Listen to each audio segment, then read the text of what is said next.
እሺ አሁን አስረዳን የሴት ነው ብለህ ያልከውን ማለት ነው። ይሄው እሺ ወርዱ ምንድነው? ናውኑ ምንድነው? አባዬ አንድ ሰከንድ ቆይ አንድ ሰከንድ ውርደት ይቀርባል። እኔ ሳቅ ወደ ለቅሶ መቀየር ልምድ አለኝ። ስንት ጊዜ ነው የምነግራችሁ? ስትስቅ ሳቅ ወደ ለቅሶ የመቀየር ውረድ ሰነፍ። ሳቅን ወደ ለቅሶ የመቀየር ጥበብ አለኝ። አትሳቁ ቀድማችሁ፣ ከዛ መልሳችሁ ታለቅሳላችሁ። ስንቴ ነው የምናገር? ኤፍሬም በቃ ሌላ ነገር ሳትናገሩ ስንት ቪዲዮ ተሰራባችሁ? አይ አንተን አይደለም መኩዬ፣ ካንተ ጋር እንሂድ። አንተ ጥሩ ነው ያለው፣ አልሳክም። ስለዚህ ስላልሳክ ችግር የለውም። ልብ በሉ። ዮኒ ለምን አስወጣችሁት? እኔ ነኝ ያስወጣሁት። ተንቀዠቀዠ በጣም። አሁን ስማ በቃ ፌሚናን ሲንጉላር ይላል። በቃ ይሄ እኮ አንዴ ማንን ነው የምታጭበረብረው? አንዴ ሚውት አድርግ። ነገራችን ላይ ውርደታችሁ ይቀርማል የሚለው በዚህ ምክንያት ነው። ለማንኛውም በሉ ውጣ አጭበርባሪ። አሁን የውላችሁ ቅሌታቸውን ተመልከቱ። አይ አሁን ዳጊሻን ባነሳውና ኤፊን ባነሳው ላይ የመዝሙረ ዳዊቱ ላይ ማለት ነው ስህተት ነው የናቋት የማዕዘን ድንጋይ ሆነች የሚለው ስህተት ነው የኤፍሬም ሀሳብ እንደዛ መሆኑ እንደዛ መጻፉ። እሺ አሁን ጆዬ እሱ የለማ የሱ ነበር ያነሳውና ያው ዳጊም ቀጥለው ያነሱ ለማርያም መስጠት ለምናምን ስላለ ይሄኛው ክፍል ለማርያም ተሰጥቶ ነው ወይ? የእውነት ዳጊም የሚያምነው እንደዛ ነው? የማዕዘን ራሱ ምንም አላለም። አይ አሁን ሲያወራ እንደዚህ ክፍሎችን እያነሱ አሁን እንዳየነው ኤፊም እንዳነሳው እያነሱ ለማርያም መስጠት ምናምን ብሏል አብሮ ሲናገር ማለት ነው። እሱ ክፍል ለማርያም ተሰጥቷል ነው። ዳጊዬ ምንም አላለም። ግን ከእንትና ጋር ግን ብታወራ ደስ ይለኛል። እንደው ከኤፊ ጋር መጀመሪያ ደሜም የታይፕ ኢረር ነው ያለው። የታይፕ ኢረር አይደለም እሱ ክፍል ሲጀመር ልክ እንደዛ ነው የተቀመጠው። ኤፊ ከመጣ ግን ወይ ዳጊም እሱ ከመጣ ግን ወይ ዳጊም እሱ ክፍል ላይ እንትን የሚል ከሆነ ዕብራይስጡን ያውጣውና ዕብራይስጡ ምን እንደሚል እሱ ክፍል ላይ አይተነው ከዛ በኋላ ማየት ይቻላል። በሴት አንቀጽ እንደሚያስቀምጠው ማለት ነው። ተጠራ እንዴ? እሺ እንኳን ደህና መጣህ ዮኒ። ከኔ ጋር በመጀመሪያ የምናወራው ከዛ በፊት አሁን ካልከው ሐሳብ በፊት ካወራሁት ነው የምንጀምረው። በገድላትና ድርሳናት መከራከር ትችላላችሁ እንዴ? እናንተ ተፈቅዶላችኋል? ዳጊ ይቅርታ፣ እኔ መጽሐፍ ቅዱስ ላይ ስላነሳ መጽሐፍ ቅዱስ ላይ ነው የገባሁት። እዛ ላይ ማውራት ትችላለህ? ከዛ በፊት ያወራሁትን አልሰማህም ወይስ የገባኸው እዚህ ላይ ነው? ኖ አይ እኔ አንተ ያወራኸው ላይ አይደለም የገባሁት። ሲጀመር ኤፊ ያወራው ላይ ነው የገባሁት። ልክ ኦኬ። ስለዚህ እኔ ከማውራቴ በፊት ነው የገባኸው ማለት ነው። ስለዚህ የኔን ሙሉ ሐሳብ ሰምተሃል ማለት ነው። ጥሩ። እኔ ደግሞ እኔ ካወራው በኋላ የገባህ መስሎኝ ነበር። ከኔ በፊትማ ከገባህ እኔ ያወራሁትን ሙሉን ሰምተሃል ማለት ነው። ስለዚህ እኔ ሙሉ ሳወራ ምንድን ነው ያወራሁት መሰለ? አንተ ቤት ስድስተኛ ሰው ዛሬ ደምረውን ጨምሮ በገድላትና ድርሳናት የተከራከራችሁ ነው which is fine። እኔ ባይደው ይፈልገዋል መከራከሩ። በገድላት ድርሳናት አትከራከሩ እያልኩ አይደለም። መዝሙረ ዳዊት ላይ እኮ ነው እያወራን ያለው። ገድላት ድርሳናት ተነሳ እንዴ? ተነሳ እኮ ምን ይገን መዝሙረ ዳዊት ላይ ያነሳው ክፍል ላይ ነው ካልነበርክ ይኸውልህ ጠይቀን። አሁን ሳወራ ሰምተኛል አልሰማሁም እንዳትለኝ ከአንተ በፊት ነው ኤፍሬም ጋር የገባሁት ብለሃል። ስለዚህ ያወራሁትን ሙሉን ሰምተሃል። ደምረው ገብቶ በገድላትና ድርሳናት ሲከራከር ነበር። ልክ አኬ እንደተከራከረው፣ መዝሙረ ያሬድ እንደተከራከረው፣ መምህር በረከት እንደተከራከሩት ወይም ዲያቆን በረከት እንደተከራከሩት ለህዝቡ ግን አትከራከሩ ወይም አንከራከርም ብላችሁ እንደምትዋሹት ለህዝቡ አጋልጫለሁ። ስለዚህ አንተን አቋም እንድትነግረኝ ይፈልጋሉ። አንተም እንደ ቤተክርስቲያኒቷ አትከራከሩ ነው የምትለው ወይስ እንደ አኬ ተከራከሩ ነው የምትለው? እኔ ዳጊ ይቅርታ አድርግልኝና አሁን ያወራኸው ላይ ምናምን አይደለም ጭራሽ የገባሁትኝ። መዝሙረ ዳዊቱ ላይ የሚያወራ ሰው ካለ የገባኸው እኮ መቼ እንደሆነ ነገርከን። እንደገና ሀሳብ መቀየር ፈልገህ ከሆነ ዮናስ መቀየር ሀሳብ መቀየር ሳይሆን አንተ ራሱ የገባኸው ከኔ በፊት ነው። የገባኸው ከኔ በፊት ነው። ኤፍሬም ሲያወራ ከሆነ የገባኸው እኔ ያወራሁት ከኤፍሬም በኋላ ስለሆነ እኔንም ሰምተሃል ማለት ነው እኮ። የምፈልገው መርጬ ነው የምሰማው። አሁን አንተ የምትፈልገው ምርጠህ እዚህ ላይ ሚውት አድርገህ ነበር ማለት ሳይሆን እኔ አሁን ልክ ኤፊ ሲያወራ ሰርች አረጋለሁ ምን አረጋለሁ ገባ። ልክ አሁን መጽሐፍ ቅዱስ ላይ ሲነሳ ይኸው እንደዚህ ገባው። አሁን አንተ ዋናው ነገር አቋምን መንገር አልፈለክም። አቋምን መንገር አልፈለክም ወይስ አንዱ መጓያ አይደለም እያልክ ነው? በገድላት እና ድርሳናት ከኔ ጋር ትከራከራለህ አትከራከርም? ገርላት ድርሳን እሱ ማየት እሱ ድሮ የተገደለ ሀሳብ ነው። እሱ ላይ ገርላት ድርሳን መወያያ አይደሉም ብለን እኮ ጨረስን አይደል? ስለዚህ አኬ ለምን ይወያያል? ለምን መዝሙር ያሬድ ይወያያል? ለምን መምህር በረከት ይወያያሉ? ለምን ደመረው ዛሬ ተወያየ? ለምን ተከራከሩ? ተነስቶ ዛሬ ተነጋገሩ ማለት በዛ ጉዳይ ተወያዩ ማለት አይደለም ሲጀመር። እሺ ኤፊ ከመጣቀጥል ኤፊ ይቀጥል።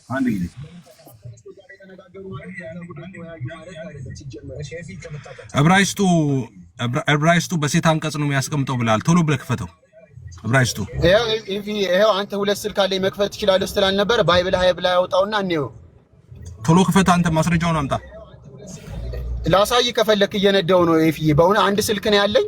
እስቲ ስክሪንሻቱን ላውጣው። ቆይ እሺ ዳር ላይ ይዤ ወይ ስክሪንሻቱን ካለ ግን አንተ አውጣውና በሴት አንቀጽ ነው የሚያስቀምጠው። ሲቀጥል ግን ዕብራይስጡን አምጣው። ምን ማስፈልግ ምን ያውጣ? ዕብራይስጡን እያየሁት ነው የምናገረው። አምጣ እኮ አትፈቷ። ግሪን ስክሪን አድርገው። የኔ በሴት አንቀጽ አይደለም የሚያስቀምጠው። ስለዚህ አንተ በሴት አንቀጽ የሚያስቀምጠውን ዕብራይስጥ አምጣ። ባይብል ሀብን ያወጣው አይደለም እኮ ባይብል ሀብ ላይ ያወጣው። ኤፊ ስልክ ይዘህ የለ እጅ ላይ ማስረጃውን አምጣ። አንተ እንዴ ተሳስተዋል ብለህ የገባው አንተ አይደለም? ማስረጃ አንድ ስልክ ስለያዝኩኝ እኮ ምን ችግር አለ? የእሱን የሚያስተጋባው ኤፊ እንትኑ ቅድም መጽሐፉንም ሲገለብጥብህ የነበረው ራሱ ቲክቶክ እንኳን ይሄ እትም ውሸት መሆኑ ስለሚያውቅ ነው። ምናልባት ካልገባህ ብዬ ነው። ቀጥልሽ። እሺ ጎበዝ። ትልቁ ላይ አድርገኝሽ። አንድ ስልክ ስላለኝ እኮ ነው አንተ ክፈተው ያልኩት። እሺ ምን ይላል ኤፊ ካለ? እሺ የሴት አንቀጽ የሚለውን አምጣው። ምን ማለት ነው? ፓርት ኦፍ ስፒቹ ምንድን ነው? ፓርት ኦፍ ስፒቹ ናውን ፌሚኒን አይደለም? አይ ቲንክ ይሄኛው ያወጣው መዝሙረ ዳዊት ነው። ታዲያ እና ይሄው ከስር እብን እያለ እብን ማለት እኮ ድንጋይ ማለት ነው። መዝሙረ ዳዊት አይደለም ከላይ የሚታየኝ መዝሙረ ዳዊት ሳይሆን እብን እያለ እኮ ነው። እብን የሚለው ድንጋይ የሚለው ነው። ቆይ ከላይ ያወጣው ጥቅስ ኦኬ ኤልኢቪ 1445 ይላል። ከላይ እያየ ነው። ድንጋይ የሚለውን በሴት አንቀጽ ይጠራዋል አይጠራውም? ኤፊ አጭበርባሪ ነው። አያችሁ ያወጣውን ጥቅስ ይሁት ከላዩ ጥቅሱን ስክሪንሾት አድርጉት። አንተ እኮ አውጣው ስክሪንሾት አድርጉት። እኔ እኮ ስክሪንሾቱን ይዤ መጣሁልህ። ቶሎ በሉ ስክሪንሾት አድርጉት እንዳያጠፋው። ኧረ አላጠፋውም፣ በደንብ አላጠፋውም። ቶሎ በሉ እሺ አንብበው አንተ። እሺ አሁን ኦኬ አሁን ባይብል ሀብ ላይ አንተ ቆይ ፓርት ኦፍ ስፒቹ ምንድን ነው? Do you think you are stupid? Yeah? You think you smart? Right? እላችሁ አሁን ምን ታወጣለህ? ባይብል ሀብ ላይ የምታወጣው አውጣው። እሺ ስልክ እጅ ላይ ካለ እኔ እኮ አውጣው ስለ አላወጣም አልክ አንተ። አይ ኤፊ ሁሌ ስትያዝ እኮ ሁሌ እንደዚህ ነው የምትለው አንተ። አውጣው ስለ አላወጣም አልክ። ሲያዝ እኔ አሁን እሺ ታነባዋለህ አንተ። እኔ ሳሳይ እኔ ጋር ይገለበጣል። እንትን አይልም። ችግር የሆነው እኮ እሱ ነው። ተገልብጦ ነው። አስዬ ይጻፈውና ሀብለ ይግባና አንድ ሰው አስዬ ፕሊስ እንትን በህብሩ በሉትና ኦኬ መዝሙረ ዳዊትን ማለት ነው። መዝሙረ ዳዊትን 117 ግን ዮናስ ይናገር በሉትና ዴን ከዛ ያነባዋል። እሱ ወንድማችን ያነባዋል ማለት ነው። በእንግሊዘኛም በጠይቁት የሆነ ያወጥቸው በሴት አንቀጽ ነው ወይ በወንድ ነው ብዬ ጠይቄዋለሁ። በወንድ አንቀጽ ነው ብሎ ነው የመለሰልኝ። ቆይ እኔ ኤፊ ግን ጥያቄ አለኝ። እሱ ለዮናታን ማለት ነው ትርጉም ጆናታን ነው ወይስ አምስሮ ነው? እንደዛ ነው። ይሄን በደንብ ክሊር ያርገውና ከዛ እንከፍተዋለን የትኛው እንደሆነ ማለት ነው።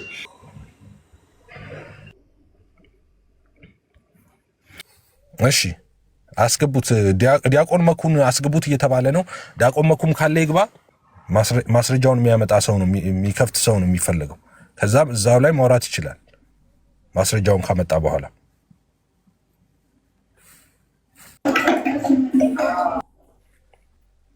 ዲያቆን መኩ እንኳን ደህና መጣ። እንዴት ናችሁ? ትንሽ ድምጽ ይረብሻል። ሰላም ብያችኋለሁ። እግዚአብሔር ይመስገን። መዝሙረ ዳዊት ባይብል ዲያቆን መዝሙር 117 ቁጥር 22 አውጣና በሴት አንቀጽ ነው የተጻፈው ብሎናል። እሱ ነው የምትስማማበት ከሆነ ማስረጃህን አምጣው። ክፈትና ማትስማማም ከሆነ ካለ አውጣውና መኩ ሩት ወርዱን ሲነካው ትልቁ ላይ እስቲ አንተ ኧረ ዝም በል አንተ ልጅ እንዴ! በቃ አሁን ማስረጃ ያለ ሰው መጥቷል። ወንድምህ አይደለም እንዴ? እሺ አቤሎን ላንተ ከሆነ አንተ ከትልቁ ላይ አድርገው። አቤሎን ተመሳሳይ ነው የሚያወጡ ባይብል ላይ ሁለታችሁ እኮ አውጥቻለሁ ነው። እሺ አውጥተው 117 118 ነው ፓፓ 118 ይሆናል እዚህ ጋር 18 ላይ ይቀይራል። እሺ በሀቡ ላይ እንደዛ ይቀይራል። እሺ ችግር የለውም ይኸው እሺ አሁን አስረዳን። የሴት ነው ብለህ ያልከውን ማለት ነው። ይኸው እሺ ወርዱ ምንድነው? ናውኑ ምንድነው? አባዬ አንድ ሰከንድ ቆይ አንድ ሰከንድ እኔ ሳቅ ወደ ለቅሶ መቀየር ልምድ አለኝ። ስንት ጊዜ ነው የምነግራችሁ? ስትስቅሪ ሳቅ ወደ ለቅሶ የመቀየር ውረድ ሰነፍ። ሳቅን ወደ ለቅሶ የመቀየር ጥበብ አለኝ። አትሳቁ ቀድማችሁ፣ ከዛ መልሳችሁ ታለቅሳላችሁ። ስንቴ ነው የምናገር? ኤፍሬም በቃ ሌላ ነገር ሳትናገሩ ስንት ቪዲዮ ተሰራባችሁ? አይ አንተን አይደለም መኩዬ፣ ካንተ ጋር እንሂድ። አንተ ጥሩ ነው ያለው፣ አልሳክም። ስለዚህ ስላልሳክ ችግር የለውም። ልብ በሉ። ዮኒ ለምን አስወጣችሁት? እኔ ነኝ ያስወጣሁት። ተንቀዠቀዠ በጣም። አሁን ስማ በቃ ፌሚናን ሲንጉላር ይላል። በቃ ይሄ እኮ አንዴ ማንን ነው የምታጭበረብረው? አንዴ ሚውት አድርግ። ነገራችን ላይ ውርደታችሁ ይቀርማል የሚለው በዚህ ምክንያት ነው። ለማንኛውም በሉ ውጣ አጭበርባሪ። አሁን የውላችሁ ቅሌታቸውን ተመልከቱ። ድንጋይ የማዕዘን ራስ ሆነች ሲል ለእመቤታችን ሰጥቶ ነው ምናምን ብሎ አወራ። መጀመሪያ እኮ እንደዛ እኮ ነው ያለው። ሲጀመር እንደዛ አይደለም። ዕብራይስጡን ፌሚኒየን ብሎ ነው የሚያስቀምጠው፣ በሴት አንቀጽ ነው የሚያስቀምጠው። ያ ድንጋይ የሚለውን በሴት አንቀጽ የሚጠቀመዋል፣ በወንድም የሚጠቀምበት አለ። ለምሳሌ ስተዲ ባይብል ላይ የእነሱ የራሳቸው ላይ በወንድ አንቀጽ ጀምሮ ሲጨርሰው በሴት አንቀጽ ነው የሚጨርሰው፣ ክፍሉም ማለት ነው። ከዛ አሳየሁትኝ። ከዛ ከባይብል ላይ አውጥቼ ልክ ባይብል ሀብ ላይ ደግሞ መዝሙረ ዳዊትን ልክ ይሄንን ክፍሉም ማለት ነው ሰርች ስታደርገው ሩት ወርዱን ያመጣዋል ማለት ነው። በቃ እንደዚህ አይነት ክፍሎች የተነገረበትን ያመጣዋል። ስክሪንሻቱ ዘሌዋውያን ሲመጣ ያው መኩ ገባና ራሱን አወጣለት። እኔ ደግሞ ሌላ ስልክ ከያዝክ አውጣው እያልኩት ስለነበረ ማለት ነው ራሱን ክፍሉን አወጣው። ክፍሉም ራሱ ሲወጣ ራሱ መዝሙረ ዳዊት በፌሚኒየን ነው በቃ የሚጀምረው፣ በሴት አንቀጽ ይጠቀመዋል ነው ያንን ክፍል። ከዛ በተረፈ ግን አንድምታ ተርጓሚያችን ራሱ እንደዛ ብሎ አያስቀምጠውም። ለእመቤታችን ምናምን ብሎ አይፈተውም። አንድምታ ተርጓሚያችንም የሚፈታው ለክርስቶስ አድርጎ ነው። እሱ ግን እያጭበረበረ የነበረው በምንድን ነው? ለእመቤታችን ተደርጎ ተፈቷል ነው። እኔ ደግሞ ለእመቤታችን አይደለም የተፈታው ብዬ ዕብራይስጡንም እኮ አውጣ ብዬ አውጣ ስለው እምቢ ያለው ለዛ ነው። መኩ ግን አወጣው ዕብራይስጡ። መኩ አውጥቶ ሲያሳየው ሁለታችንንም አስወረድን። አሁንም ምንድነው እዛው ላይ ሲቀመጥ እዛው ላይ ክፍሉ ላይ በቃ በሴት አንቀጽ አድርጎ ያስቀምጠዋል ነው። አሁን እሱ ወሬውን ቀየረው፣ ድንጋይ ጾታ አለው ምናምን ብሎ ያው ከታች ለሚሰሙት ሞችም ስለመጡ ሀሳብ ይሰጡበታል። ብቻ ነው በሴት አንቀጽ የሚጠራው ነው። ምን አልከኝ ናቱ? ጾታ ያለው ብቻ ነው በሴት አንቀጽ የሚጠራው ነው ሲል የነበረው ድንጋይ ማለት እንደዛ ነው እያለ የነበረው ድንጋይ ጾታ ያለው አይነት ነገር ነው። ግን አሁን ዕብራይስጡ ላይ እናቱ አንተ ማውጣት ትችላለህ። ባይብል ሀብ ላይ መዝሙር 118 እኔ አወጣለሁ። አይ ነው ጥያቄ ምንድነው ዮኒሻ እንዲህ ድንጋይ ጾታ አለው እንዴ ብሎ እንትን ሲል ሰምቼዋለሁ። እና ከወሬያቸው አንጻር ድንጋይ ጾታ አለው እንዴ ያለው በሴት አንቀጽ ስለተጠራ ነው አይደል? በሴት አንቀጽ ተጠርቷል። ልክ አሁን ለምሳሌ እሱን ገብተህ ሰርች ስታደርገው ማለት ነው ባይብል ሀብ ላይ እብን ብሎ አይደለም የሚያስቀምጠው ድንጋዩ። ያ ልክ እብን ብለህ ሰርች ስታደርግ ክፍሉ ያ ድንጋይ የሚለው ፓርት የተጠራበትን ፓርቶች እንዳለ ከመጽሐፍ ቅዱስ ላይ ያወጣልሃል።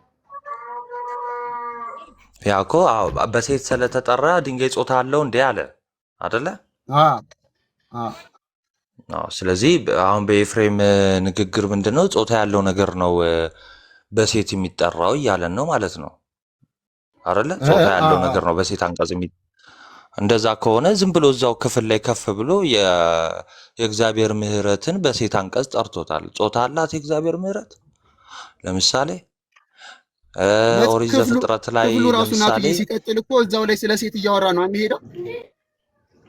አረ እዛው ዝቅ ብሎ እንደውም እኔ የሆነ ቪዲዮ ላይ ኮሜንት አድርጌያለሁ። እዛው ዝቅ ብሎ ቆይ እዛው 22ን አንብበ 23 ላይ ይህችን ብሎ በሴት አንቀጽ ነው የሚጠራት። ኢቭን ደስ ጋይስ ልክፈትላችሁ ቆይ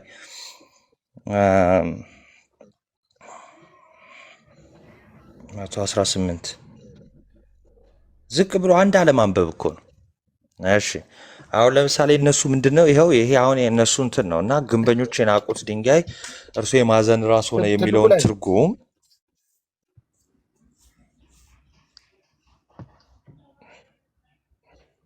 ምን ላይ ነው ትልቁ ላይ አርኪ ልከፍተው መስሎኝ ነው።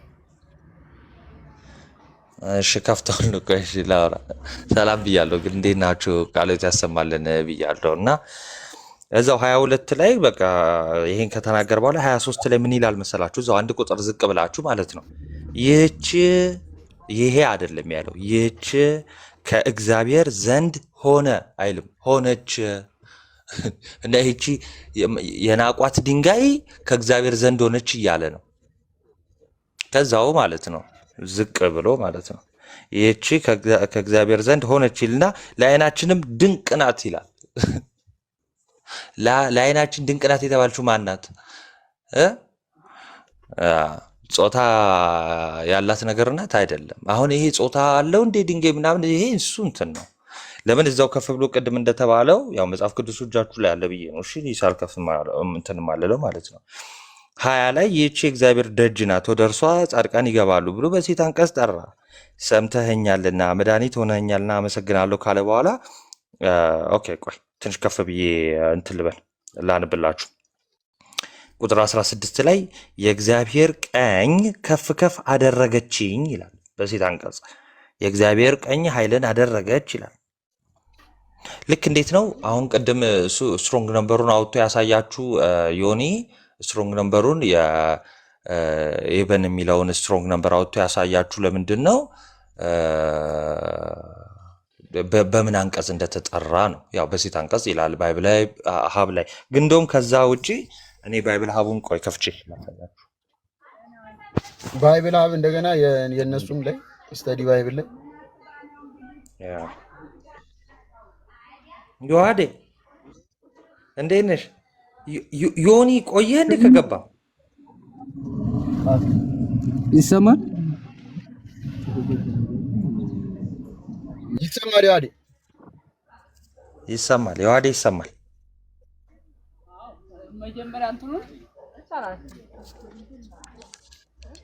እሺ አይ ሙሉን ብታደርገው አሪፍ ነበረ። እሺ ይሁን በቃ ፓርት ኦፍ ስፒች ይሄ እየተነገረ ያለው ምን የሚለው ኤበን የሚለው ማለት ነው። ኤበን የሚለው ምንድነው? ዘስቶን ወይም ደግሞ ስለ ድንጋይዋ እየተወራ አይደለ? ይህቺ ድንጋይ እንደማለት ማለት ነው። ይህቺ ድንጋይ የሚለው ኦኬ ድንጋይ ብቻ የምትለዋ ሁሉ አይደለችም። እሺ ይህቺ ድንጋይ የምትለዋ ደስቶን የሚለውን ኤበን ፓርት ኦፍ ስፒቹ ምንድነው? ፌሚኒን ነው፣ በሴት አንቀጽ ነው የተጠራው ይላል። አሁን ልክ እንዴት ነው በቃ መጽሐፍ ቅዱስን ጭራሽ የማያውቀው ሰው ለምሳሌ ግዑዛን ነገር በሴት አንቀጽ ሲጠሩ እንዴት ምናምን ሲሏችሁ እንዴ በቃ ኦሪት ዘፍጥረት ላይ ምድርን ባዶ ነበር የተብላ በሴት አንቀጽ ተጠርታ የለ እንዴ? ጾታ ስላላት ነው አይደለም። ጾታ ስላላት አይደለም። አሁን ይህንም ቆይ ወደኋላ ተመልሳ ደግሞ ብታየው አንዴ እኔው ራሴው ልክፈትላችሁ ወይ እንትን አደርገዋለሁ። እሺ እኔ ልክፈት ትልቁ ላይ አድርገኝ።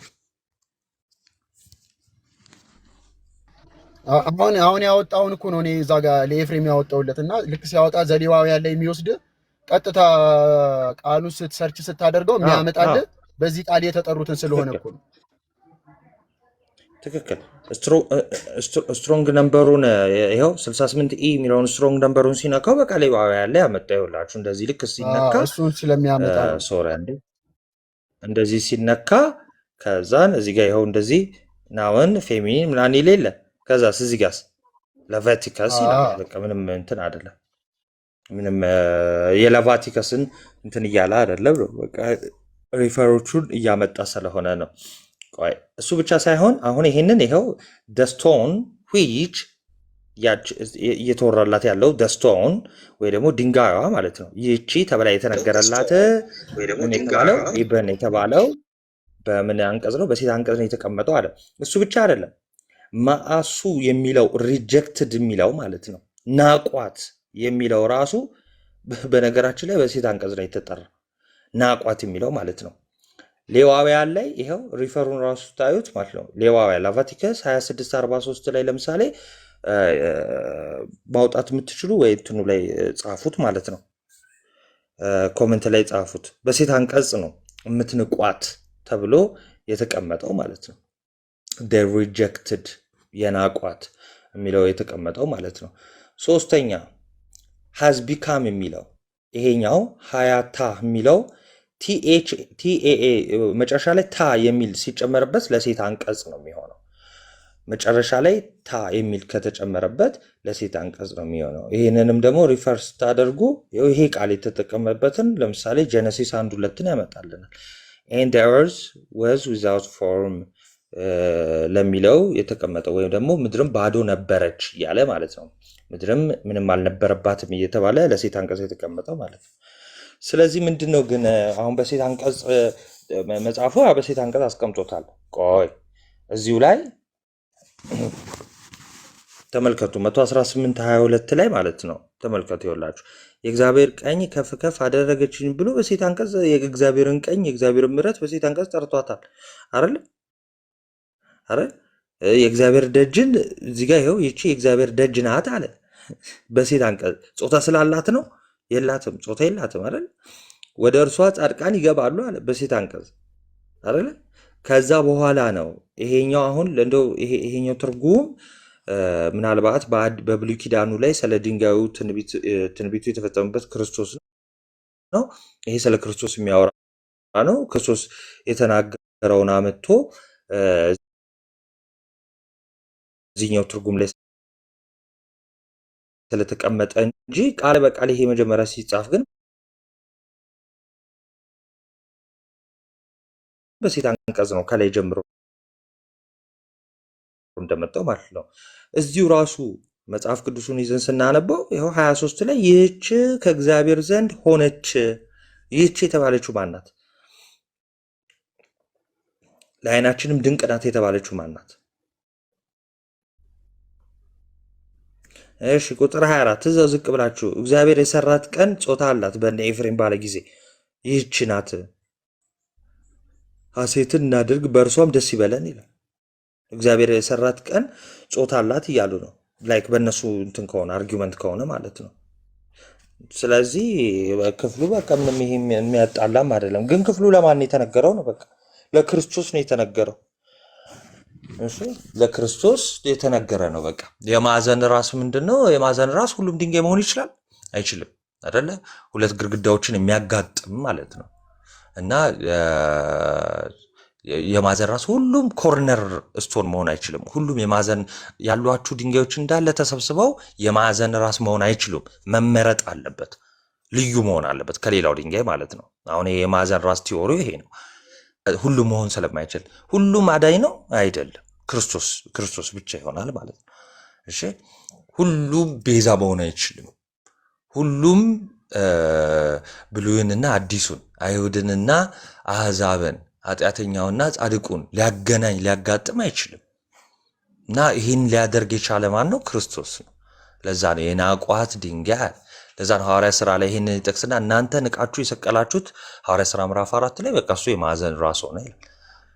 ስለዚህ ክርስቶስ የማዕዘን ራስ ሆነ። ልክ ለክርስቶስ ሲነገር ክርስቶስ በጾታ ልንነግረው ስለ ክርስቶስ ልንናገር ስለምንችል ስቲል ስለ ክርስቶስ የሚነገረውን በጾታ እንናገረዋለን ማለት ነው። ወንድ አድርገን ማለት ነው። እሺ የማዕዘኑ ራስ መጀመሪያ ለማርያም የተነገረ ነው ብሎ እኮ ነው ነበር እኮ መጀመሪያ ላይ ራሱ ልክ እኛ ስንገባ ለማርያም ሳይሆን በቃ ቃሉ በሴት አንቀጽ ተቀመጠ አለ። እኛ ዋናው ሴት ቃሉ በሴት አንቀጽ ቢቀመጥም ግን አንድምታችንም ለክርስቶስ ነው የሚፈታው። ቃሏ ብቻ ለምሳሌ እብን የሚለው ልክ እንደዛው በሴት አንቀጽ ብቻ ነው በቃ በሴት አንቀጽ ተቀመጠ ማለት ግን ይሄን ወስዶ ለእመቤታችን ወይ ሌላ የፈታ የለም። ይሄ የተፈታው ለክርስቶስ ነው። እሱ ወስዶ ሴት ነች በቃ ለሴት ነው።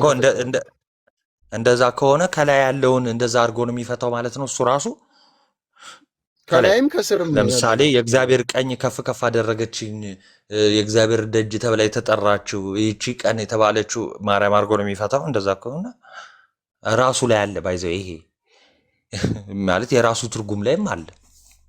እንደዛ አይደለም እንደተባለው ለእመቤታችን አንድም ቦታ የሰጠንበት አንድም ቦታ በቤተ ክርስቲያናችን አንድም ቦታ ለእመቤታችን የሰጠንበት ክፍል የለም። የማዕዘኑን ራስ ማለት ነው። ግን በቃ ይሄ መጽሐፍ ሲጻፍ በቃ በሴት አንቀጽ ተጻፈ።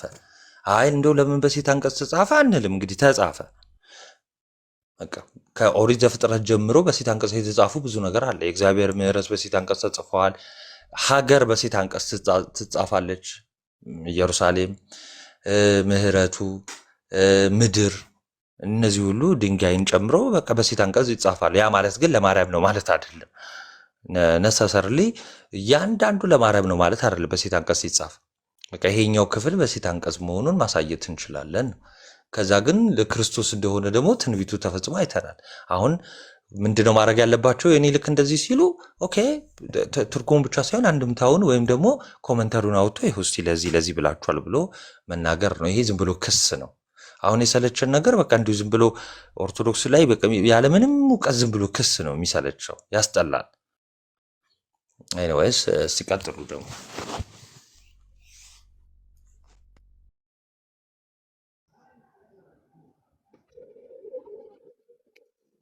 ትንሽ እንትን አለ ግን ቀጥል። ኦኬ ድምጹን ነው ድምጽ ትንሽ ኦኬ አሁን አይሻል ይሰማል። ኦኬ አይ መጀመሪያ እውነት ለመናገር እኔ አንዳንዴ ሁልጊዜ እንላለን በጣም እየወረዱ ነው። ከእለት ወደ እለት ሰው እየቀነሰ እንዴት ይሄዳል? ቢያንስ ለመብሰል እንዴት አይሞክርም? እውነት ለመናገር ማለት ነው። እና መጻሕፍትን አንድ ሰው በቃ እንደው ድንጋይ ራሱ ጾታ አለው ብሎ ከሳቀ ምን ያክል አላዋቂነቱ እንዳሳቀው ነው ልትረዳ የሚገባው ማለት ነው። ኦኬ ስለ ጾታ ጉዳይ አይደለም። አዎ ሊንጉዊስቲካሊ ጾታ የሌላቸው አካላት ግን ግራማቲካሊ ሲጻፉ በጾታም ይጻፋሉ። በዕብራይስጡም በአማርኛውም በሴሜቲክ ላንጉጆች የታወቁ ጾታዎች አሉ። አሁን ለምሳሌ በዕብራይስጥ ምድር በሴት ጾታ ነው የምትጠራው። ሰማይ በወንድ ጾታ ነው የሚጠራው። ፀሐይ በወንድ ጾታ ነው፣ ጨረቃ በሴት ጾታ ነው። ድንጋይ በዕብራይስጡ በሴት ጾታ ነው። በቃ ፊሜናይን ናውን ነው የሚባለው። በናውን ደረጃ ፊሜናይን ነው። ኦኬ በሴት ጾታ ነው የሚጻፈው። ሶ ከዛ ቀጥለው የሚነገሩ ቨርቦችም ሊሆን ይችላሉ። ኦኬ ወርዶች ከሱ ቀጥለው ናውኑን ተከትለው ነው ጾታቸውን እንትን የሚሉት ማለት ነው፣ ኢንዲኬት የሚደረገው። ሶ እዚህ ክፍል ላይ ድንጋይ በሴት ጾታ ነው፣ አለቀ። እሱ በባይብል ሀብን መመልከት እንችላለን። በየትኛውም ስቴዲ ላይት ብሏል ዮኒ፣ ቅድምም እያነሳ ነበር። ስቴዲ ላይት የፕሮቴስታንት ኮሜንታሪ መጽሐፍ ነው፣ ዌብሳይት ነው። እነሱ ራሱ ያንን ክፍል በቃ በሴት ጾታ ነው፣ ፊሜናይን ጀንደር ነው። ኦኬ ጾታው ፊሜናይን ነው፣ በቃ አለቀ።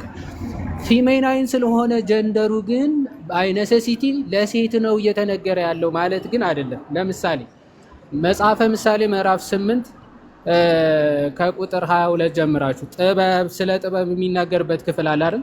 ጥበብን በምን ጾታ ነው የሚጠራት? በሴት ጾታ አይደል? ጥበብ እንዲያደረገች ምድርን መሰረተች ወይም ደግሞ ጥበብ ቤቷን ሰራች የሚሉ ቃላቶች ታገኛላችሁ። ጥበብ በሴት ጾታ ተጠቅሳለች። ጥበብ ግን ማን ነው? ክርስቶስ አይደል? ክርስቶስ እኮ ነው ጥበብ። ባይዘው ዓለም ከመፈጠሩ በፊት እኔ በዚያ ነበርኩ ብላ የምትናገረው ጥበብ እኮ ክርስቶስ ራሱ ነው። ለክርስቶስ ነው የሚሆነው። ግን ብሉይ ኪዳን መጽሐፈ ምሳሌ ግን ጥበብ በምንድን ነው? በሴት ጾታ የምትጠራ። በሴት ጾታ ተጠራች ማለት ኦኬ ስለሌላ ሴት ነው፣ ለክርስቶስ እንዳልሆነ እናውቃለን። እኔ በጣም ነው ሳፍር የነበረው እውነት ለመናገር እኮ ለሴት ነው የተነገረው። ስለዚህ ለክርስቶስ እንዳልሆነ እርግጠኞች ሆነናል።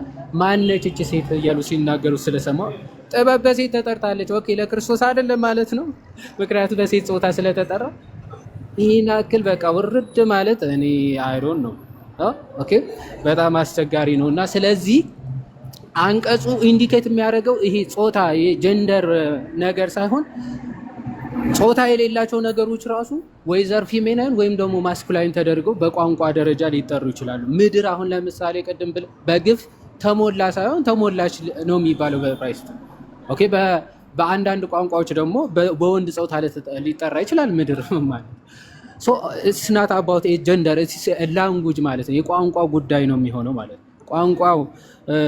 የቋንቋው ስልት አጻጻፍ ወይም ደግሞ አጠቃቀም ነው የሚሆነው። ጾታ የሚመድባቸው አሉ። ጾታ የሌላቸው ደግሞ ኒውትራል ጀንደር ደግሞ የሚጠሩ ነገሮች ሊኖሩ ይችላሉ። ሶ ከዛ አንጻር ድንጋይ ወይም ደግሞ ኢብን ሲል ነበረ ናቲ።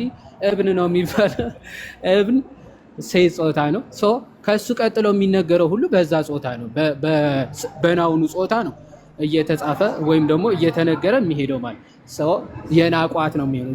ስለ ድንጋይዋ ስለሆነ እየተወራ ያለው ድንጋይ በሴቷ ነው። ስለዚህ የናቁት አይደለም። በሴት ናውኑ ሴት ሆነው ቨርቡ ወይም ደግሞ ገላጩ ፕሪዲኬቱ ወንድ ሊሆን አይችልም። ኦኬ ናውኑን ተከትሎ ነው የሚሄደው። ስለዚህ ድንጋይዋን የማዕዘን ድንጋይዋ የናቋት ነው የሚሆነው ማለት ነው። ኦኬ ሶ እንደዛ እያለ እስከታች ድረስ ሀሳቡ ራሱ ወይም ደግሞ አውዱን ይዘን ስንከተል ራሱ በሴት ጾታ እየተናገረ ስለሚሄድ ከዛ አንጻር መጽሐፉ ምንም ችግር የለበትም። ኦኬ መጽሐፉ ችግር የለበትም ማለት ነው። ይሄን ለማለት ነው። ቀጥሉ።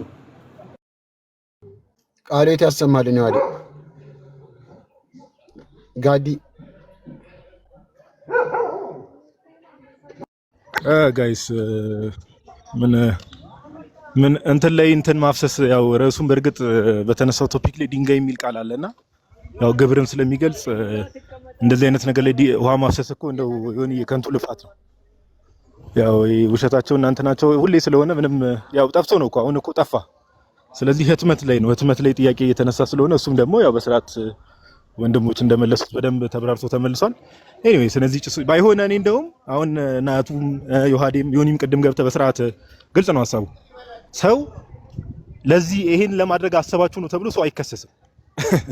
እንዲህ ብላችኋል ሌላ ቦታ ላይ ቅድም ናቱ እንዳለው ወይ አንድምታችን አለ ኦኬ፣ ወይ ኮሜንታሪ ላይ ወይ ምን ላይ ለሷ ተብሎ ተፈቷል ኦር ለሷም ሊሆን ይችላል ተብሎ የተጻፈ ነገር ካለ ሰው እሱ ማስረጃ አምጥቶ ሊወያይ የሚችለው እና እንዲህ ስላሰባችሁ ነው ለሷ ልታረጉ ስላሰባችሁ ነው ተብሎ ሰው እንዴት አርጊውመንት ቢልድ ያደርጋል? ይሄ እኮ በጣም በቃ የመውረድ ጥግ ነው። ይቅርታ አድርጉልኝና እና አትሊስት ኢንተሌክቹዋል ከሆኑ ሰዎች ጋር ዲስከሽን ማድረግ ጥሩ ነው። እንደው አስዬ ቤት የሚገቡ ሰዎች ብዙ ጊዜ ይቅርታ አድርጉልኝና ዮኒ ይሰማል አይደል? ይሰማል። ይቅርታ አስቼም ያው ታውቀዋለህ፣ ድንገት የሆነ ነገር ላይ አውራ ሲባል አካሄድ ለማውራት ነው የሚገባው ብዙ ጊዜና እዛም ቤት ብዙ ጊዜ አካሄድ ለሚያወሩ ሰዎች ናቸውና በዚህ ደረጃ አንተ ማለት አያስፈልግም። አሁን ይሄ ባይሆን እኔ እንደውም ማለት ነው አንተሽ አለ የቀድሙን ስክሪንሾት እስቲ ለጠፈልን። እንደውም እኔ ቴዎሎጂ ማስተርስ የሚማሩ ሰዎች የት እንደሚማሩ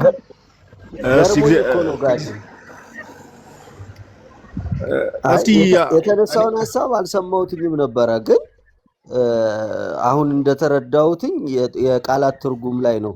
ግን የቃላት ትርጉም ላይ ሆኖ ምንድነው እንደዚህ አይነት የሚያስጽፈው ነው? ብሉይ ውስጥ ማርያምን የመፈለግ የመሰለ ድንቁርና የለም በእውነት ይላል። ምን አይነት የቴዎሎጂ እውቀት ነው ግን ይሄ? እኮ ምንም እኮ ጭስ እኮ ይሄ እኮ ጥላቻ እኮ ነው። እኔ ብዙ ጊዜ የምንናገረው ለዛ ነው። ባይዘው they are full of በቃ ይሄ በጣም በጥላቻ የተሞሉ ናቸው። እመቤታችን ይጠላውታል ስንል ባይዘው ይሄ ዝም ብለን የማስመሰል አይደለም። አሁን ጋይስ ተመልከቱት።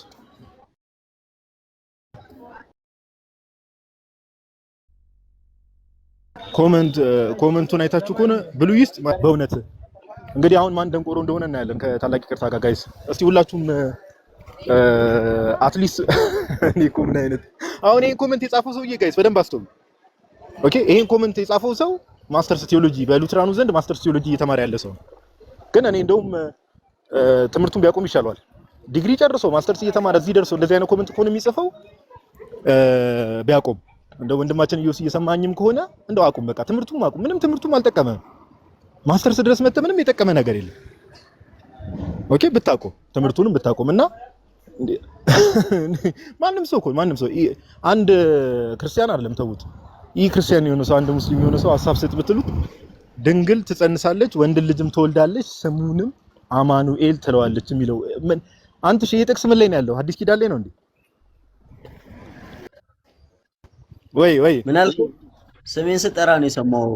አዲስ ኪዳን ላይ ኢሳያስ ላይ ነው ያለው። እኔ አንብበው አንትሽ ተወበቅ ወገባችንን ነው የቆረጥከው አንትሽ።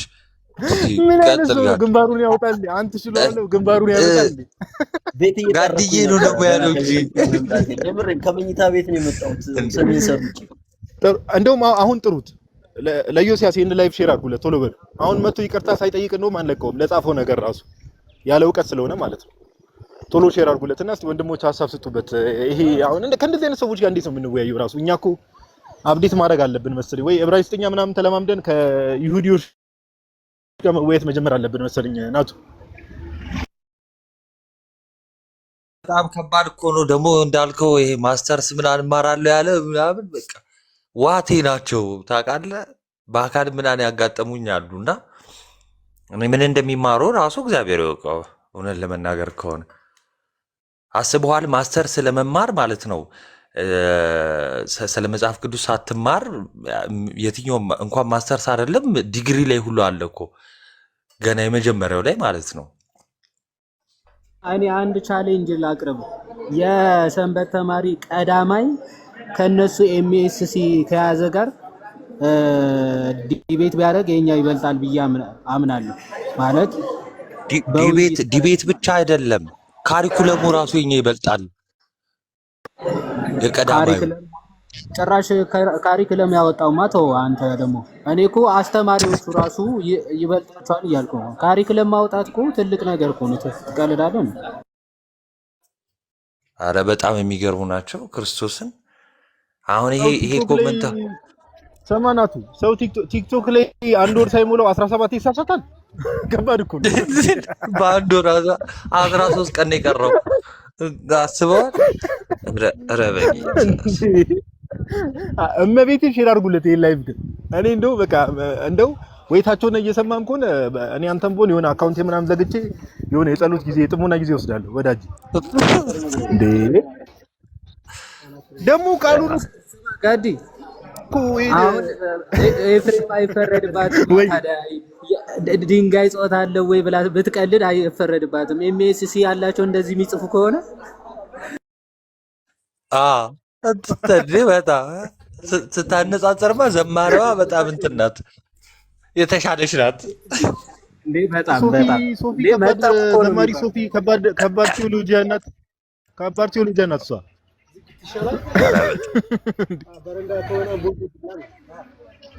አይ እንትን ነው እንዳልከው ምንድነው ጥላቻ ነው። እኔ አሁን እንደዚህ የሚያጽፈው ምናምን አንድ ሁለቴ ስተሰጥቶታል እንትን ላይ ገስት ላይ በቃ ከዛ በኋላ በጥላቻ ነው በቃ እንትን ሲል የምታገኘው ማለት ነው እንጂ በቃ ይሄ ግድ ነው። በቃ አንድ ዲግሪ የሚማር ሰው ራሱ ማወቅ አለበት ባይብል ስተዲን በትክክል በቃ አውቆ ነው እንኳን አይደለም ወደ ማስተርስ የሚሄድ ሰው ቀርቶ ማለት ነው። ዲግሪ አንተ ዲግሪ ትላለህ እንዴ? ሰማ ጂኦሎጂ ዲግሪ ብትማር ይሄን ማወቅ አለበት እንኳን ቴዎሎጂ ያ እኮ የምድር ቁፋሮ ጥናት ብታጠና ራሱ ይሄን ማወቅ አለበት። ምን ነካ ረበቂት መኩታው መኩ የለም እንዴ?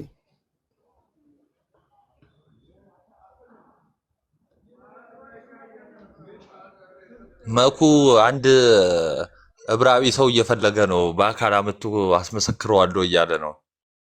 መኩን እኮ በአናቷ ነው የተከሏት። እኔ ላይ ነው የወደቀችው።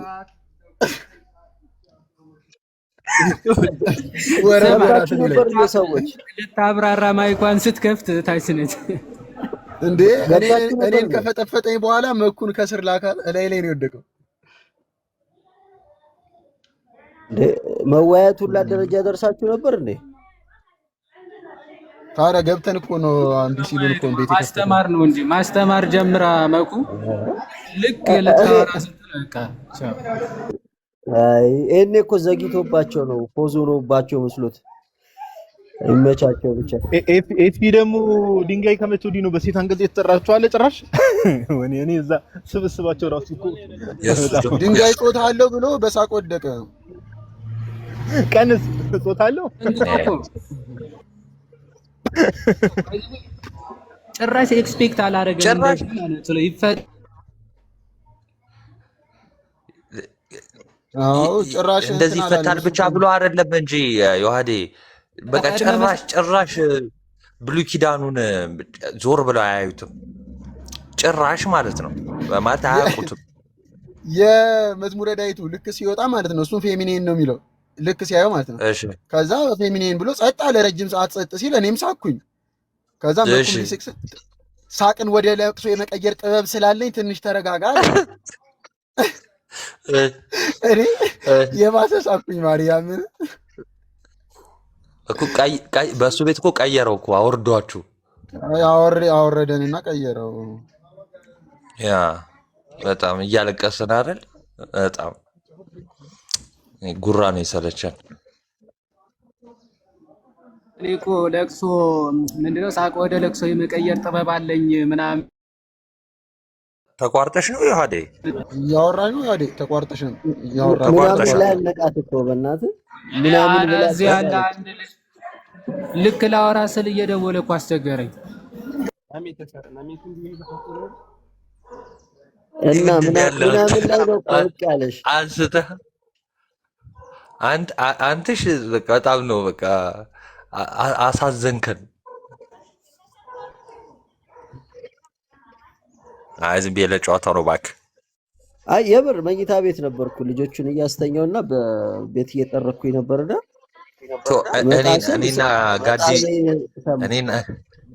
እኔና ጋዴ የተግባባንበት ነገር አለ። ለዛ ነው እንትን ያልነው። ቻለው እንግዲህ ምን ታረጋዋለህ? እና በቃ ይሄን ይመስላል ሰዎች ማታ። አረ ሼር ያርጉለት ይምጣ። ቆይ ሼር ያርጉለት ይምጣ። አንድ 5 ደቂቃ ዮኒሻ ኢዮስያስም ሆነ ኤፍሬም ባለ ጊዜም ሆነ ምን አንዳቸው ሪዞርትም ሆነ ምንም ሆነ ማለት ነው። እዛ አስወርዱን እዚህ እንዴት ይመጣል? እዛ እኛን አስወርዱን እዚህ እንዴት ይመጣል አሉ። ምናልባት ሳቃችንን ወደ ለቅሶ እንዲቀይረው ነው። እየሳቅን አይደል? እሺ ይቀይረው ይምጣና ከስር ኮሜንት ላይ ኤፍሬም እሱ ሲስቅ እንጂ ሰው ሲስቅ ደስ አይለውም።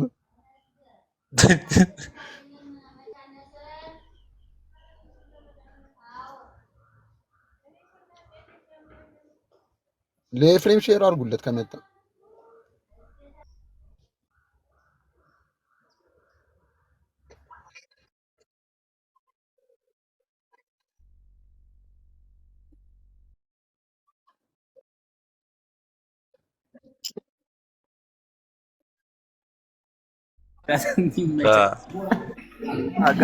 የሆነ ግን ዮሐዴ ኮመንት ላይ እንደተረዳሁት ከሆነ ስማ፣ ኮመንት ላይ ምን እንደተረዳሁት ከሆነ የሆነ አንዳንድ የጻፉልኝ አሉ ሜንሽን አድርገው በክፍሉ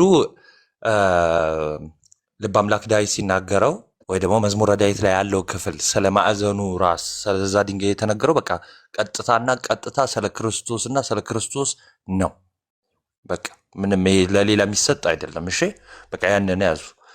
ቤተክርስቲያን ለሌላ ሳታው ራሱ የተረጎመችበት እኔ አላየሁም።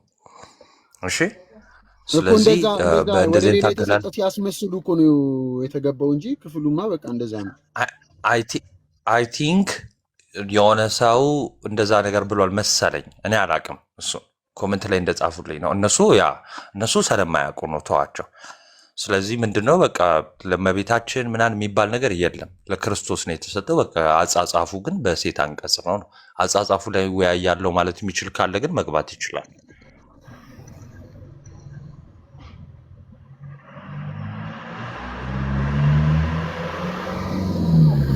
እስቲ ቆይ እኔ ኮመንት ላይ የምትርመጠመጡ እኮ ስስባችሁ ለምንድን ነው የማትገቡት? ይኸው እስቲ ገስት ልኬልሃለሁ። አንተ ደግሞ ናቱ ደግሞ ምን እኮ ምን ብቃት ያለው ሰውና እውቀት ያለው ሰው እኮ ትንሽ ገብተው ያወራል። ያው ተዋቸው እንጂ ነፃነታቸውንም አትንፈጋቸው። በጣም የሚገርምህ የእነሱን ነው መጥተው የሚደግሙት። የእነሱን ስህተትና ድንቁርና ሲነገራቸው መተህ እዚህ ትደግማለህ ኮመንት ላይ። በጌታስ አይ ቻሌንጅ እንጀምር። ድንግል ማርያምን በብሉይ ኪዳን መፈለግ ድንቁርና ነው የሚለውን ነገር መጥቶ ለተወያየ እዚህ ቤት ለገባ እኔ ይሄው 1000 ብር ባይኖረኝም 1000 ብር ሰጣለሁ። ቻሌንጅ እንደዛ ከሆነ ተሰብስቦ የኛ 8 ነው ጨመር አድርግበት። አይ አዋጣው ዮኒ ደግሞ ስሚ ዮኒ የዝክሩን መች አስገባ እንዳትለኝ ደግሞ ጋዲያ ነው አንበባላ ዮኒ እኔ ዝክር ቢቀርብኝ ነው የሚሻለው። ይሄ ዝክር ቢቀርብኝ ማለት አልቻልኩም እኮ የምሬ ነው። አይ በቃ እንጨምራ ታዲያ 500 አጋጩ ቢያንስ ገስት ላይ ያላችሁ ሰዎች። አይ በለጠ ብሩክቲ ዶላር አድርገው። ዶላርማ $1000 ካልሽኝ እኔ ራሱ መቤታችን የለችም ብዬ መከራከረው። ተቀልድ ግን በለጠ ስማ ጋዲ በለጠን ያለው ይላል 2000 ልስጥህና ዝም በል።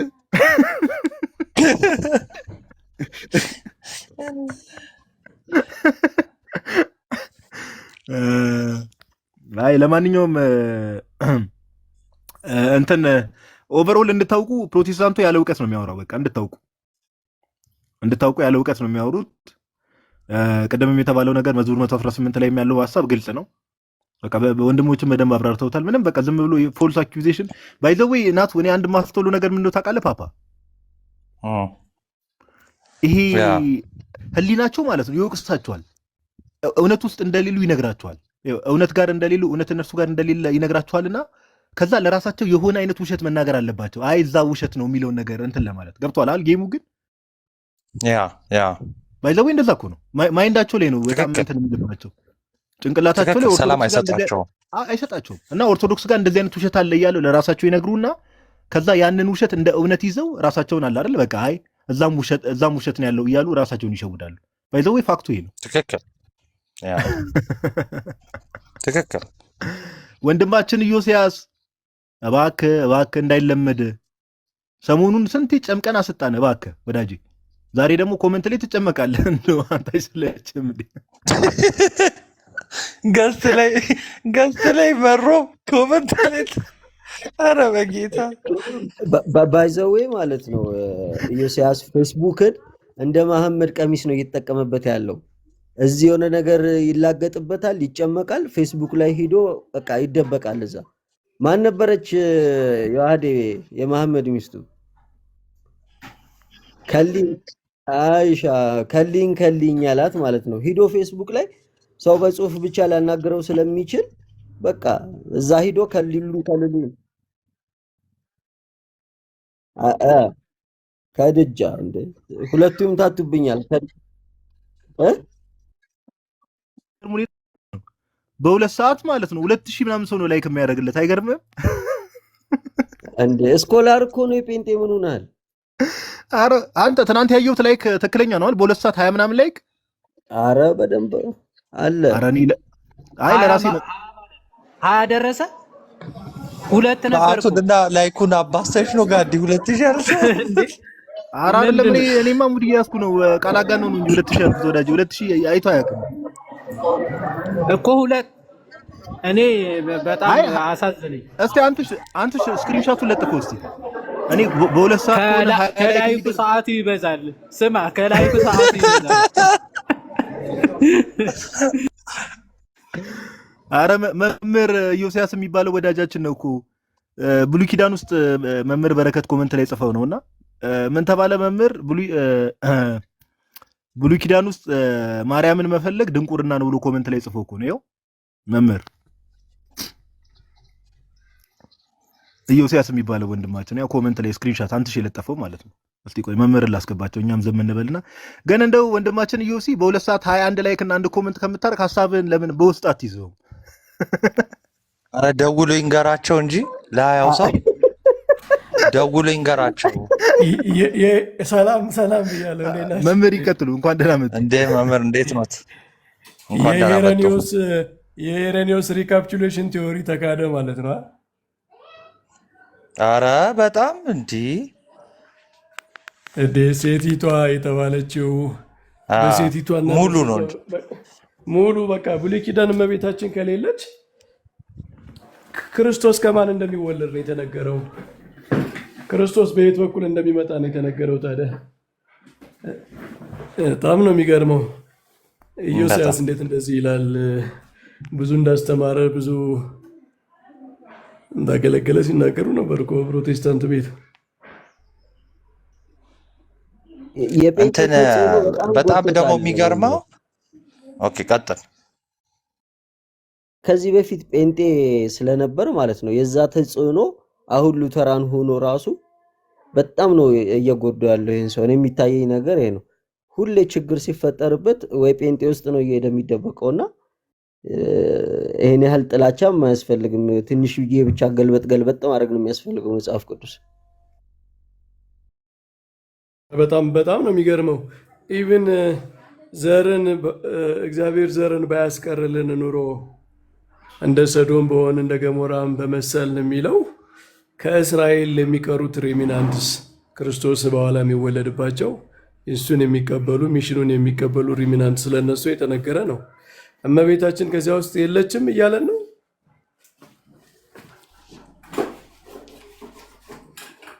መምህር ቢያንስ ትንቢተ ኢሳይያስ እንዴት ይደርሳል? መምህር ሌላው ቢቀር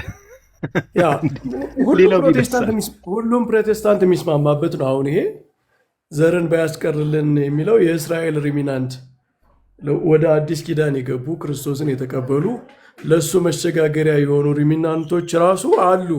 እንኳን እመቤታችን ድንግል ማርያም እናቱ የምትወልደው አይደለም ሐዋርያቱ የክርስቶስ ምንድነው የዚያ ሚሽን አስፈጻሚ የሆኑት አዲስ ኪዳንን ተቀብለው ለእስራኤልና ለአሕዛብ ሁሉ የሚተርፉት የእስራኤል ሪሚናንት እኮ በነቢያት ሁሉ ሲነገርላቸው የነበሩ ናቸው።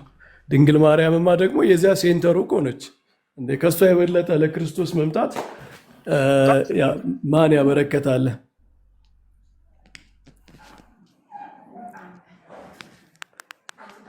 ያ አሁን እኮ ኮመንት ላይ ሪካፕቹሌሽኑን ራሱ ሄሬኒዮስን ጠቅሶ ሲያስተምር ነበር ደግሞ ተባለ። አሁን እንደዚህ ከሆነ በቃ የአቋም የእምነት ችግር አለባቸው ማለት ነው፣ እንደነዚህ አይነት ሰዎች ማለት ነው። እና በጣም ከባድ ነው። አሁን ግን ወንድሞቻችን ኖርማል ናቸው። አንዳንድ የሚናገሩት ነገር በጣም ራዲካል እየሆነ ነው ሆነ። በጣም የሚገርመው ትላንትና ጋዲ አንትሽ የለቀቀውን ነው ማህሌትና ምናምን የለቀቀችውን አይታችኋላ? እንደውም ግሩፕ ላይ አስቀምጣለሁ ብዬ ነበር። ለምሳሌ በአፖስቶሊክ ሰክሴሽን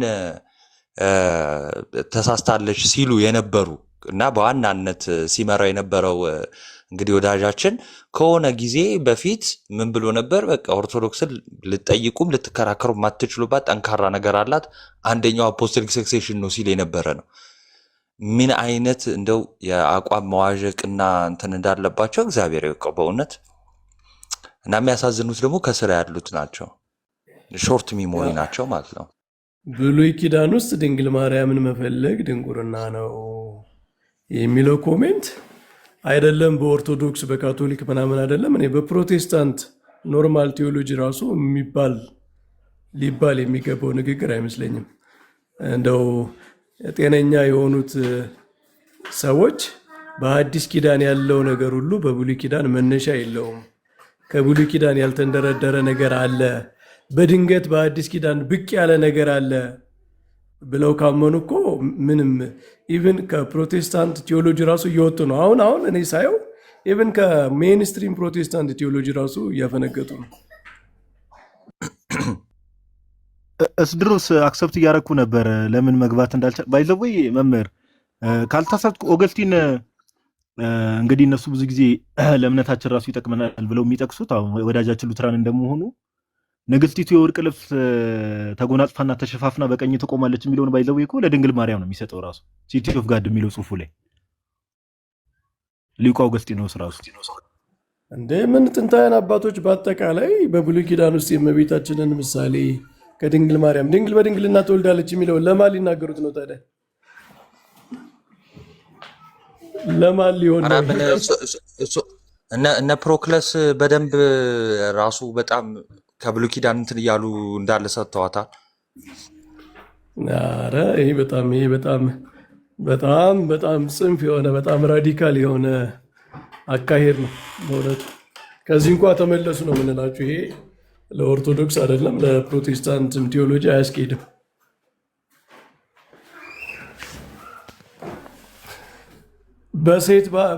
በሴት አንቀጽ ደግሞ ቅድም ሲወራ ነበረ። በሴት አንቀጽ ስለ ክርስቶስ የተነገሩ ትንቢቶች የሉም እንደ በብሉይ ኪዳን በጣም ብዙ አሉ እኮ። ለምሳሌ ዋናው በአርዮስ እና በቅዱስ አትናቴዎስ በኒቅያ ጉባኤ ሲያነጋግር የነበረው የጥበብ ጉዳይ አይደለ? መጽሐፈ ምሳሌ ምዕራፍ 8 ያለው እሰማለሁ ይሰማል መምህር። መጽሐፈ ምሳሌ ምዕራፍ 8 እኮ ነው ዋናው የኒቅያ ጉባኤ ያስጠራው ዋናው መከራከሪያ የነበረው መጽሐፈ ምሳሌ ምዕራፍ 8 ያለው ነው። እና የመንገዱ መጀመሪያ አደረገኝ መጀመሪያ ፈጠረኝ አለች ጥበብ ስለሚል ክርስቶስ ፍጡር ነው ብሎ ነው የተነሳው አርዮስ። እነ ቅዱስ አትናቴዎስ ግን አይ በሴት አንቀጽ ስለተጻፈ ይሄ ስለ ክርስቶስ አይደለም ብለዋል። እንዴ በእነሱ ሎጂክ እኮ ከሆነ እንደውም አጭሩ መንገድ አይ ክርስቶስ ሴት ስላልሆነ እዚህ ጋር ደግሞ ጥበብ በሴት አንቀጽ ፈጠረኝ አለች ስለሆነ የሚለው በቃ ይሄ እንደውም ስለ ክርስቶስ አይደለም ብለዋል። አልካዱም። ምንድን ነው ያሉት? አይ ይሄ ስለ ኢንካርኔሽን ነው ብለው ነው ያስረዱት። ግን ጥበብ የተባለ ክርስቶስ መሆኑን አልካዱም። ለምን? ሐዋርያው ቅዱስ ጳውሎስ ራሱ ጥበብ ኢየሱስ ክርስቶስ የእግዚአብሔር ጥበቡ ነው ብሏል። ዩሲ በብሉይ ኪዳን ጥበብ እንዲሆነች ተብላ በሴት አንቀጽ የተነገረችው ዊዝደም እውቀት ምናምን በብሉይ ኪዳን በሴት አንቀጽ መስራት የተለመደ ነው። ሶፊያ ለምሳሌ በግሪክ እኮ ሶፊያ ጥበብ የሴት አንቀጽ ነው። ሶፊያ እያለ የሚጨርስ የግሪክ እንትኖች ስሞች የሴት አንቀጽ ናቸው። ግን ጥበብ እንደዛ ስለተባለች በሴፕቱአጅንት በሰብዓ ሊቃናት በሌሎች መጽሐፍት እንደዚያ ተብላ ስለተነገረች በኋላ ሲተረጎም ቅዱስ ጳውሎስ ጥበብ ግን ክርስቶስ ነው ብሎ ተርጉሞታል ማለት ነው። ይህም የማዕዘን ድንጋይ በሴት በብሉይ ኪዳን ተነገረ። በኋላ የማዕዘኑ ድንጋይ ክርስቶስ ነው አለ ጳውሎስ። እንደዚህ አይነት ፓራራሊዝም አለ በብሉይ ኪዳን በሴት አንቀጽ የተነገሩ ትንቢቶች የእስራኤል ልማድ የቋንቋ ይሄ የቋንቋ እንትን እኮ ነው። የቋንቋው ሕግ ነው። ቋንቋ ለምሳሌ እኛ ሀገርን በሴት አንቀጽ እንጠራለን፣ ግን ሀገር ሴት ነች ማለት አይደለም። በቃ ስምምነት ነው። እንደዛ ነው። እና እንደው በጣም ይሄ በጣም ቤዚክ የሆነ የመጽሐፍ ቅዱስ እውቀት እኮ ነው። መጽሐፍ ቅዱስን የሚያጠና ሰው ስለ ክርስቶስ በብሉይ ኪዳን የተነገሩ ትንቢቶችን ትንሽ ያየ ሰው በሴትም በወንድም አንቀጽ የተጠሩ አሉ። በኋላ ግን መጨረሻ ላይ ያው ስለ ክርስቶስ ሲነገሩ ሚስጥራቸው ያው ክርስቶስ መጨረሻ ላይ ወንድ ልጅ ትወልዳለች ስለተባለ በኋላ ለእሱ ሲነገሩ በወንድ ይነገራሉ። በአዲስ ኪዳን ፍጻሜያቸው ማለት ነው። ቅዱስ ጳውሎስ ጥበብ ግን ክርስቶስ ነው፣ የእግዚአብሔር ጥበቡ ክርስቶስ ነው ብሎ ሲናገር አሁን በወንድ አንቀጽ ይቀይረዋል ፍጻሜው ላይ ማለት ነው። በብሉይ ኪዳን ግን በትንቢት ደረጃ ጥበብ በሴት አንቀጽ ትነገር ነበረ እና እንዲህ አይነት ነገሮች ይኖራሉ እና ይህንን እንደ ኢሹ ማንሳት በጣም ነው የሚገርመው። በሉ እሺ እሺ መምሬ ቃልት ያሰማልን፣ እግዚአብሔር ያክብርልን። ሳትወጡ አንድ ነገር ልበላችሁና እኔ እያየው ነበረ እና ላይቭ ላይ ነበርኩና እዚህም ኮሜንት ላይ እያየው ነበረ እና 2000 እትም ላይ ነው ይሄ እንትን በሴት አንቀጽ ቢል የተቀጠለው እና ከዛ በፊት ያለው መጽሐፍ ቅዱስ እንደዛ አይልም ነው እያለ የነበረውና የዚህን ጭብጥ ብላ ግራ የገባችሁ ሰዎች ካሉ ብታሳዩቸው እንጂ ከነዚህ ጋር መወያየት አሁን ጋዲ ያነሳው ሀሳብ ላይ ዮሲያስ ሲጽፍ ራሱ ነው ሪፕላይ አድርጌለታለሁ። ከእናንተ የተማርኩ ልጅ ራሱ እናንተ እንኳን አትመጥኗቸው፣ እኛ እየመለስንላችሁ ነው። አይዟችሁ። ኢሳያስ 7:14 ላይ ድንግል ትጸንሳለች የሚለውን እኔ ሪፕላይ አድርጌለታለሁ። አንተ ሪፕላይ ስላላየው ነው እንጂ እናንተ እኛን በቃቸዋለን ለማለት ነው። እና ከዛ በፊት ከ2000 በፊት የነበረው መጽሐፍ ቅዱስ ምን እንደሚል ምናልባት ካስረዳችሁ። እሱ ነው ትንሽ ህዝቡ ግር እያደረገው የመጣውና ለእመቤታችን ለመስጠት ፈልገው ነው በሴት አንቀጽ የቀየሩት 2000 እትም ላይ እንጂ ከዛ በፊት ያለው በወንድ አንቀጽ ነው የተጻፈው ነው ኮምፕሌን ያደረጉት ማለት ነው። እሱን ለማለት ነው። እና አንዳንድ ኦርቶዶክሳውያን አሉ እየገቡ የማይሆን ነገር የሚያወሩትና ፕሊስ አንድ ቀን ዝም ብላችሁ ሀሳብ ብትሄዱበት በቂ እውቀት ሳይኖራቸው ምናምን እንትን ባይሉ ማለት ነው። አንቺ እናቱ ይቅርታ። ኧረ ችግር የለውም። ያ እንደተባለ የብሉይ ኪዳኑ ነው የትኛውን ነው ያሉት? አሁን ተቀየረ። የብሉይ ኪዳኑ ኖ አይደለም። 2000 እትም ላይ ያለው ይሄ መዝሙረ ዳዊት ላይ ራሱ ያለው ከ2000 በፊት መጽሐፍ ቅዱስ ሙሉ የታተመው መጽሐፍ ቅዱስ የ2000 እትም አለ አይደል? ከዛ በፊት ላይ ያለው መዝሙረ ዳዊት ፓርቱ ራሱ በሴት አንቀጽ አልነበረም ነው እያሉ ያሉትና አሁን ይሄ እንትኑን ማየት ያስፈልጋል እኮ አሁን የኛ የግዕዙ ከግዕዙ ሲተረጎም የግዕዙ ባይዘወይ ሴፕቱአጀንት ነው ብሉይ ኪዳኑ። አማርኛው ደግሞ በፊት የነበረው ከዕብራይስጥ የተተረጎመው እና ሰብቱአጀንት እና የዕብራይስጡ እንዲህ አይነት ልዩነቶች አሉት። የ2000 ከሴፕቱአጀንት ከግሪኩ ከግዕዙ ስለተተረጎመ እንደዚህ አይነት ሊሆን ይችላል። ለምሳሌ ይሄ ሌላ መዝሙር እኮ አለ። አንድ መዝሙር መሰረቶቹ የተቀደሱ ተራሮች ናቸው የሚለውና መሰረቶቹ የሚል እና እነዚህ በሴፕቱአጀንት በሰበው ሊቃናት እና በዚህ ማሶራይት የዕብራይስጡ እነሱ ፕሮቴስታንቶች የሚተረጉሙበት እንደዚህ አይነት ልዩነቶች ስላላቸው ከዚያ የመጣ ልዩነት ነው። ግን የሰበው ሊቃናት ትክክል አይደለም፣ የዕብራይስጡ ትክክል ነው ማለት አይቻልም። እንዲህ አይነት ልዩነቶች እንደ ልዩነት ይታያሉ እንጂ ሰበው ሊቃናት እንደው ሐዋርያት ሲጠቀሙት የነበረው በአብዛኛው ሰበው ሊቃናት ነው እኮ። በአዲስ ኪዳን ሲጠቀስ የነበረው ሰበው ሊቃናት ነው እና ከቨርዥን ልዩነት ሊሆን ይችላል። እሱን ማጣራት ይኖርብናል። ግን ከቨርዥን ልዩነት ሊሆን ይችላል። የተተረጎሙበት ቨርዥን ከሰበው ሊቃናት እና ከዕብራይስጡ ሲተረጎም እንዲህ አይነት ልዩነት ሊኖር ይችላል። እሺ ወረደ በቃ እና የእንትኑ ልዩነት ነው። አሁን ከሰባው ሊቃናት ወይም ደግሞ ከማዞሬቲኩ ሲተረጎም የትርጉም ልዩነት ሊኖር ይችላል። እሱ በቃ የትርጉም ልዩነቶች ያን እንትን አይመጡም። ሁለተኛ ነገር ደግሞ ክፍሉንም አውዱንም መመልከት ያስፈልጋል ነው። ሶስተኛ ነገር ደግሞ ለማርያም ለመስጠት ፈልገው ነው ካሉ ኦኬ የሰጠንበትን ክፍል ያምጡ። በቃ በዚህ ጊዜ ይኸው እንደዚህ አድርገውት ለማርያም ነው የሰጡት ካሉ ያንን ክፍል ማምጣት ነው። ይሄንን ቀይራችሁ ለማርያም ሰጥታችኋል ያሉበትን ክፍል ማምጣት ማለት ነው። እና ያ ነው እንጂ እንደዚህ ዝም ብሎ በጥላቻ ብቻ ባንመራ አሪፍ ነው ነው። እና መግባት የሚፈልግ ካለ አንድ ቁጥር ይጻፍልን። ዮኒ ምንድን ነው ዮኒ ሀሳብህ? ወይ ናቱ ምን አልከኝ? መወያየት የሚፈልግ ሰው ካለ አንድ ቁጥር ይላክና ይግባ።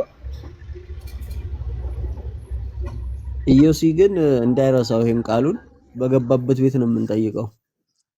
አረ በጣም እንዲህ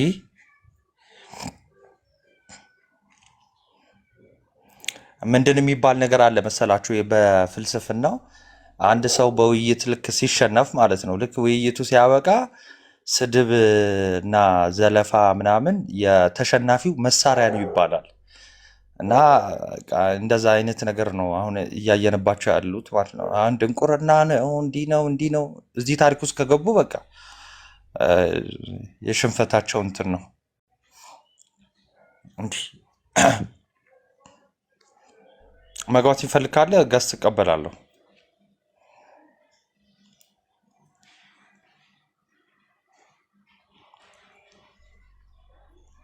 እና ዮኒ እና እንዴት ኖት መምሬ? ተጠፋፋን እኮ አለው ናቱ ትንሽ አንዳንድ ቢዚ የሚያደርግ ነገር ይኖራል። እናንተ እንኳን ደህና እየሰራችሁ ነው፣ በርቱልን። ኧረ እኛም ጠፍተናል እንደው ማለት ይቻላል። ያው ትንሽ የኑሮም ውጣ ውረድ ይኖራል፣ ቢዚ የሚያደርግ ነገር። ትክክል ትክክል። እና እንዴ የመጽሐፍ ቅዱስ ትርጉም ላይ ባይዘዎች ሰዎች ማየት ያለባቸው በተለይ የብሉይ ኪዳን ሶርሱ የዕብራይስጥ ብቻ አይደለም፣ የሰባ ሊቃናትም አለ እና የሰባ ሊቃናቱና የዚህ አንዳንድ የትርጉም ልዩነቶች መሰረታዊ ያልሆኑ ልዩነቶች ሊገኙ ይችላሉ። ለምሳሌ አንዳንድ መዝሙራት ላይ ጽድቅ ተብሎ እዛ የዕብራይስጡ ላይ ጽድቅ ተብሎ የተተረጎመው የሰባው ሊቃናቱም የኛ መዝሙረ ዳዊትም ላይ ምሕረት ተብሎ ተተርጉሞ ልታገኙ ትችላላችሁ። አሁን አንድ ሰው መጥቶ እንዴት ምሕረት ይባላል ጽድቅ የሚል ቃል ራሱ እያለ ቢል ሰባው ሊቃናት ግሪኩ ጽድቅ የሚለውን ቃል በሁለት ቃል ነው የሚተረጉመው። አንደኛ ራሱ ጽድቅ ጀስቲስ ብሎ፣ ሁለተኛው ደግሞ መርሲ ብሎ በሁለት የግሪክ ቃል ነው የሚተረጉመው ማለት ነው። ስለዚህ ቀጥታ ከዚያ ሲተረጎም የኛ ከሰባው ሊቃናት ከግሪኩ ሰባው ሊቃናት ሲተረጎም የአይነት ልዩነት ይኖራል እና ይሄ ደግሞ በጣም በመጽሐፍ ቅዱስ ሊቃውንት ዘንድ የሚታወቅ ነው። የሰባው ሊቃናት ትርጉም ኦቶሪቴቲቭ ነው፣ በተለይ ለክርስቲያን ቸርች የነበረ ወደሚል ስለሚወስድ ማለት ነው። እና እንደውም ይህንን ማየት ያስፈልጋል። መዝሙር 117 ነው በሴፕቶ አጀንት የሚሆነው ማለት ነው። 118 በዚህኛው እና እሱ ላይ ግሪኩን ምናምን እናየዋለን።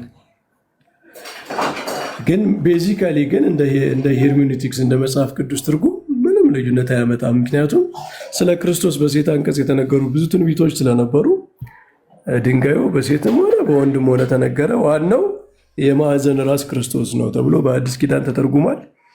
ቤተክርስቲያናችን ላይ እኮ እንደዛ ነው የሚል አይደለ ናታንም? ይሄ እንትን ላይ ሞገስነ ወክብረነ ሰዓታት ላይ